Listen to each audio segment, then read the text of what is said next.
Bonjour à tous, alors aujourd'hui je vous propose une petite récurrence assez sympa, c'est la somme des cubes des impairs, c'est-à-dire 1 au cube, plus 3 au cube, plus 5 au cube, etc.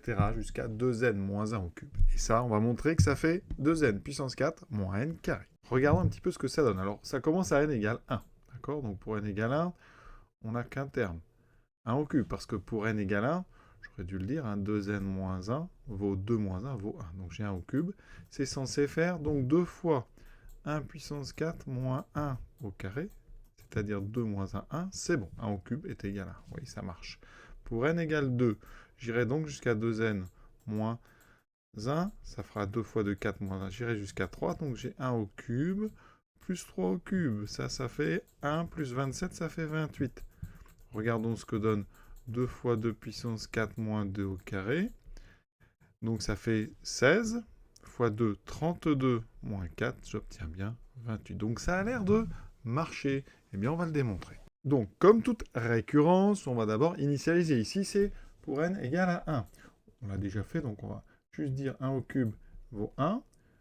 Ici, 2 fois 1 puissance 4 moins 1 au carré vaut bien 1. Donc, la propriété, vous voyez, elle est vraie pour n égale à 1. Maintenant, on passe à l'hérédité. Donc, on suppose que pour n appartenant à une étoile, la propriété, elle est vraie. Pour un n, ici, quelconque, et on va montrer que c'est vrai au rang suivant. Le rang suivant, on va donc de 1. Alors ici, il faut calculer 2 fois. Donc, je remplace n par n plus 1. 2 fois n plus 1, moins 1. Ça me fait 2n plus 2 moins 1, c'est 2n plus 1. Donc, je vais de 1 au cube jusqu'à 2n plus 1 au cube. Et ça, je vais montrer que c'est donc 2 fois n plus 1 puissance 4 moins n plus 1 au carré. Alors, ce qu'il faut bien comprendre, ici, j'ai laissé un petit espace, c'est que dans ces sommes ici, eh bien, le terme d'avant, c'est donc 2n moins 1 au cube. Ça veut dire qu'ici, je retrouve, en fait, caché dans la somme au rang n plus 1, la somme précédente, donc mon hypothèse de récurrence que je vais pouvoir utiliser. On part de la somme que je veux au rang n plus 1. Je me rends compte, comme je viens de le dire, que ici, je peux utiliser mon hypothèse de récurrence qui me dit que cette somme ici, c'est donc 2n puissance 4 moins n carré. Et je dois rajouter le terme supplémentaire 2n plus 1 au cube. Et moi, vous avez compris, je veux montrer, alors je vais mettre égal avec un point d'interrogation, je veux montrer que ça, c'est 2n plus 1 puissance 4 moins n plus 1 au carré. Donc après, c'est un travail d'algèbre qui nous reste à faire. Alors, on va prendre un petit peu de temps. D'accord ? 2n plus 1 au cube, c'est donc 2n plus 1 au carré fois 2n plus 1. D'accord ? 2n plus 1 au carré, c'est 4n carré plus 4n plus 1. Ça, c'est une identité remarquable. Je multiplie par 2n plus 1. Qu'est-ce qu'il me reste donc ?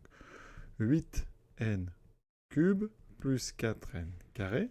Ensuite, 4 fois 2, donc 8n2 plus 4n plus 2n plus 1. Et finalement, eh bien, ça veut dire que ça fait 8n3 plus 8 et 4, 12n2 plus 6n plus 1. Donc, ça veut dire que 2n4 moins n2 plus 2n plus 1 au cube, c'est donc ceci, plus 2n4 moins n2, j'obtiens donc 2n4 plus 8n cube, ensuite 12n carré moins n carré, ça fait donc plus 11n carré, plus 6n plus 1. Non, deuxième étape, ce qui est en bleu. Donc j'ai besoin de développer n plus 1 puissance 4. Alors ça, c'est n plus 1 au carré fois n plus 1 au carré. On peut faire comme ça. D'accord ? Donc ça me fera n carré plus 2n plus 1 au carré.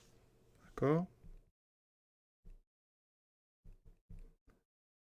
Alors ici, on peut développer comme d'habitude, donc je vous laisse le soin de développer avec la double distribution. On peut aussi utiliser une formule, avec donc développer une somme au carré. Vous aurez quoi ? Vous aurez les 3 carrés, donc vous aurez n au carré, donc n4, plus le carré de 2n, qui fera 4n2, plus ce carré 1, et vous aurez tous les doubles produits.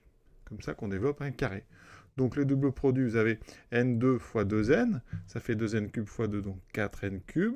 Vous aurez n2 fois 1, donc n carré fois 2, 2n carré. Et vous aurez 2n fois 1, 2n fois 2, ça fait 4n. Vous voyez, c'est une façon de faire qui est très bien. En conclusion, n plus 1 puissance 4, c'est n4, plus 4n3, plus 4n2 plus 2n2, 6n2, plus 4n, plus 1. Alors ici, on retrouve, pour ceux qui l'ont vu, formule du binôme.